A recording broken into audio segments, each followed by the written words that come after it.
RPM을 보려고 하면은 계속 맞추려고 노력하거든요. 그러니까 멀리 보면서 소리를 듣는 게 제일 중요해요. 그렇죠. 유지를 하는. 자, 의자부터 제가 다시 설명을 드릴게요. 자, 항상 지금 아까 최대로 올리게 되니까 어떠셨어요? 발이 지금 안 닿인다라고 하셨잖아요. 자, 어떠세요? 조금 불편하세요? 네. 그러면은 살짝만 내릴게요. 지금은 어떠세요? 괜찮아요. 괜찮으세요? 자, 이 메모리는 자, 그러면은 이제 앞으로 나란히를 한번 해보시겠어요? 이때 이제 손목에 핸들이 걸렸을 때 10시 10분을 잡는 거죠. 여기까지는 동일하죠. 그러니까 항상 이렇게 위아래를 먼저 맞춘 다음에 앞뒤를 맞추시면 되는 거예요. 이거는 우리 이제 실내에서 한 거랑 동일하니까 아마 금방 하실 거고. 자, 브레이크를 끝까지 한번 밟아 보세요. 무릎이 다 펴지면 안 되고. 자, 악셀레이터의 발. 그렇죠. 자, 지금 제가 요거를 위아래. 자, 브레이크 조금만 더 뒤로 가볼까요? 살짝만 더 뒤로 가볼게요. 자, 브레이크 발, 악셀레이터의 발, 브레이크의 발, 악셀레이터의 발. 자, 아까보다 좀 편하신 것 같으세요? 발이 어떠세요? 괜찮죠? 자, 앞으로 나란히를 한번 해보시겠어요? 팔은 안 닿아요. 자, 그 정도는 뭐 충분히 어차피 될 것 같아요. 괜찮으세요? 자, 브레이크를 밟을 때에도 이렇게 축이 너무 이렇게 올라와 있어서 그래요. 이렇게 뒤쯤 온 다음에 악셀레이터, 브레이크 이렇게 더 좋으실 것 같아요. 그렇게 하고 이제 사이드 미러를 맞추는 거예요. 여기다 뭐 하나 스티커 붙였으면 좋겠다. 이걸 잘 모르겠어요. 아닙니다. 그거는 하다 보면은 이제 내가 사람마다 조금씩 다르거든요. 그래서 딱 올 때가 있어요. 그 이제 운전을 좀 해야 돼요. 그래야 이제 내 몸이 거기에 적응을 하는 거기 때문에 여기에서 악셀레이터, 브레이크, 악셀레이터, 브레이크. 자, 반반이 뜨거워요. 그렇죠. 약 3분의 1을 덮는다 생각을 하셔야 돼요. 하고 이제 사이드 미러 맞추는 걸 알려드릴게요. 보이는 순간 멈추세요. 보이는데. 자, 정면을 바라보고 왼쪽 사이드 미러 살짝 보이죠? 너무 조금 보이는데. 자, 일단은 보이게 하는 거예요. 기준은 왜 사이드 미러의 역할이 뭐냐면은 내 옆 차선에 있는 뒷차를 보는 거잖아요. 이렇게 하면 안 보이지만 이렇게 하면 그렇죠. 보여요. 그러니까 일단 제가 왜 이렇게 설명하냐면은 사이드 미러의 역할이 뭐냐면은 내 옆 차선에 있는 뒷차를 보기 위한 거예요. 그러면은 우리 차가 왜 조금만 보이게 해야 되냐? 중심점이에요. 그러니까 많이 보이든 적게 보이든 상관이 없어요. 중심점만 내 눈에 보이면 되는 거예요. 그래서 안 보일 때까지 밖으로 밀어줬다가 보이는 순간 멈추면 돼요. 그러면 아까 안 보인다 하셨잖아요. 그러면은 내가 편안하게 운전하는 자세에서 보일 때 멈추면 되는 거예요. 지금 안 보인다 하면 안쪽으로 조금 더 당겨주셔도 돼요. 되셨나요? 자, 그러면은 이게 기준이 왜 조금만 보여야 되는지 이유를 아시겠죠? 우리 차가 안 보이면은 혹시나 누군가가 와서 사이드 미러를 이렇게 만질 수가 있잖아요. 그러면은 내 옆 차선을 비추는지 아니면은 그 옆을 또 비추는지 모르는 거예요. 그래서 우리 차 측면 라인이 살짝만 보이게 하면 된다라고 설명을 하는데 보통 유튜브나 네이버 이런 데 찾아보면 뭐 4분의 1, 5분의 1 이렇게 얘기를 합니다. 근데 그렇게 하면 여성분들한테는 설명하기가 어려워요. 그래서 그냥 차라리 안 보일 때까지 밖으로 밀어줬다가 보이는 순간 다시 당기는데 보이는 순간 멈추면 된다라고 얘기를 해요. 자, 그러면 위아래는 어떻게 맞추느냐? 이거는 한 약 80% 정도 맞출 수밖에 없어요. 정확하게 맞출 수는 없습니다. 그건 도로에 나갔을 때 차를 보고 맞추는 방법인데 뒷문 손잡이 보이시죠? 뒷문 손잡이를 이거를 시계라고 생각을 하세요. 사이드 미러가 시계라고 생각을 하셨을 때 사이드 미러가 시계라고 생각을 하셨을 때 뒷문 손잡이 높이가 왼쪽은 4시와 5시 사이 높이가 오른쪽은 7시와 8시 사이에 그냥 아무데나 오게 하면 돼요. 4시, 5시? 네, 시계라고 생각을 하세요. 높이를. 자, 그러면 왼쪽을 한번 높이를 한번 일단은 정확하게 안 하셔도 되니까 대략적인 위치만 잡으시면 돼요. 4시, 5시면 이 정도 되는 거예요. 그렇죠.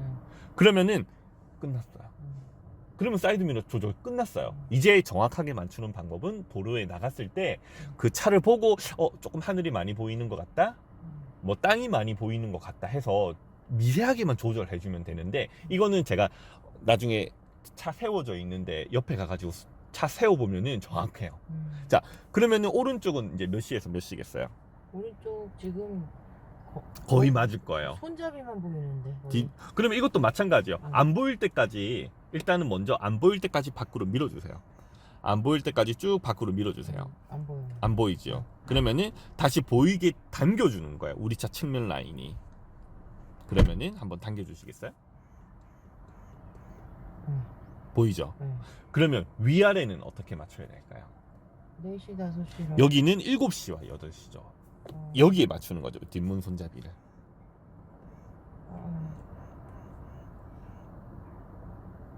이 정도 됐어. 그렇죠. 그럼 끝났어요. 자, 정면을 바라보고 왼쪽 사이드 미러 보셨죠? 오른쪽 사이드 미러 어때요? 그러면 우리 차를 위주로 보는 게 아니죠. 어디를 보려고 하는 거예요? 차선을 보려고 하는 거예요. 정말 조금 보이는데 괜찮아요. 그러면 이제 여기에서 이제 제가 이제 드리는 말씀이 뭐냐면은, 이제 이것보다는 조금 더 보이게 하는 거는 상관이 없어요. 왜? 이것만 기억하시면 돼요. 기준이 뭔지만 아시면 되는 거예요. 그러니까 실제로 옆을 보기 위한 거잖아요. 그러면은 이제 이것보다는 조금 더 보여도 상관이 없는데, 이제 너무 많이 보일 필요는 없다는 이유만 아시면 되는 거예요. 되셨죠? 실제로 이거 우리 차 아예 측면 라인 안 보이게 한 사람들도 있어요. 왜? 그 사람들은 믿는 거죠.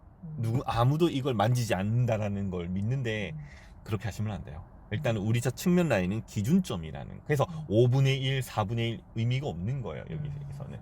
되셨죠? 이제 중앙 룸밀러. 이 녀석이 하는 역할이 뭐냐면은 내 뒤따라오는 차를 보는 거예요. 자, 간단한 방법은 여기 왼쪽 끝은 뒷유리 왼쪽 끝, 오른쪽은 뒷유리 오른쪽 끝이 오게 하면 되는데, 정면을 바라보시고 중앙 룸밀러 살짝 그때 맞추시는 거예요. 그렇죠? 어떻게 돼야 되는데? 유리만 다 들어오면 돼요. 이렇게 돼야 되는데. 이렇게 위로 올라가야 되는데. 안 올라가네. 됐다. 되셨죠? 정면을 바라보고 왼쪽 사이드 미러, 오른쪽 사이드 미러, 중앙 룸밀러. 되셨나요? 이걸 하기 위해서는 항상 어떤 거 먼저 해야 된다? 자리부터. 그렇죠. 시트 포지션을 항상 위아래에 먼저 하고 그 다음 앞뒤를 하는 거예요. 네. 자, 여기까지 궁금하신 점 없죠? 그 다음 차량의 기능에 대해서 제가 간단하게 알려드리면은, 이제 운전을 하시다 보면 주유를 해야 되잖아요. 우리 차의 주유구 위치가 차마다 사실 다 달라요. 왼쪽에 있다. 그렇죠. 여기에 보시면은 그림 보이시죠? 화살표 보이시나요? 네. 어디를 가리켜요? 왼쪽. 그러면 이 차의 주유구 위치는 왼쪽. 앞에 차 봐요. 저 차 주유구 위치는 어디예요? 오른쪽. 오른쪽이죠. 회사마다 다 달라요. 이게 독일식이랑 미국식은 대부분 오른쪽에 있고요. 그 다음에 일본차 베이스로 만든 차들이 기본적으로 왼쪽에 다 있어요. 근데 르노 같은 경우에는 지금 마음대로 해요. 차를 어떤 걸 수입하냐에 따라서. 근데 표시도 되어 있는 차도 있고 없는 차도 있는데, 요즘에는 대부분 다 계기판에 표시가 됩니다. 그래서 모를 때에는 계기판 표시, 그 다음에 주유구 버튼들이 다 있어요. 이것도 차마다 달라요.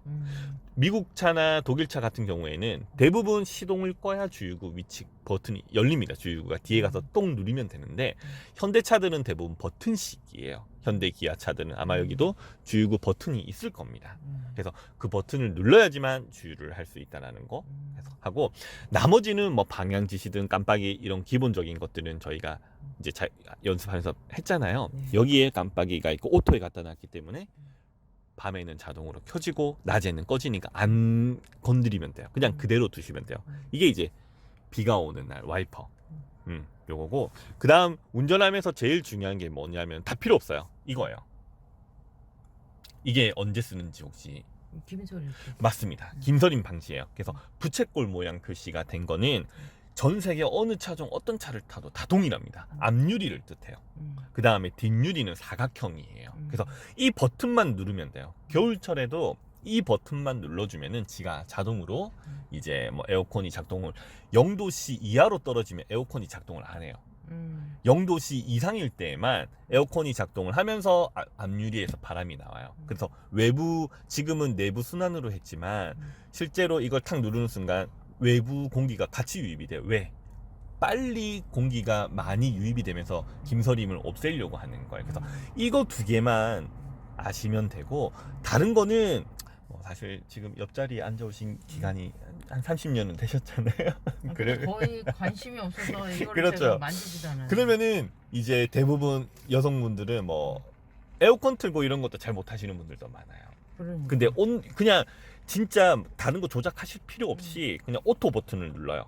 다른 거 조작하실 필요 없이 오토를 누른 상태에서 온도만 조절하세요. 제가 이거 그 테스트를 해보니까 수동 이건 오토 공조기인데도 만약에 내가 오토로 안 하고 수동으로 만약에 하잖아요. 그냥 수동 버튼, 수동으로 온도를 조절을 하잖아요. 이걸 최대한 낮췄을 때 공기의 양과 오토로 맞춰놓고 그냥 우리가 공기 18도로 맞춰놓는 거랑 이게 더 시원해요. 그냥 오토 모드로 해놓는 게 제일 좋아요. 그래서 온도만 조절을 하세요. 다른 거 만지실 필요가 없어요. 이제 이것만 이제 해놓고도 그냥 내부 순환으로 해놓는 게 좋아요. AC가 이제 그냥 쉽게 에어컨 버튼이라고 생각하세요. 뭐 에어 컨디셔널 뭐 이렇게 얘기하는데 그 필요 없이 얘가 에어컨인가? 얘가 에어컨? AC가 에어컨 작동을 한다라는, 그 우리가 집에 있는 에어컨도 외부가 돌아가야지만 시원해지잖아요. 이것도 마찬가지예요. 이게 꺼져 있으면은 온도 조절해도 안 시원해져요. 그래서 그냥 이건 항상 켜져 있고 그냥 오토로만 조절한다라고 생각을 하세요. 오토로만.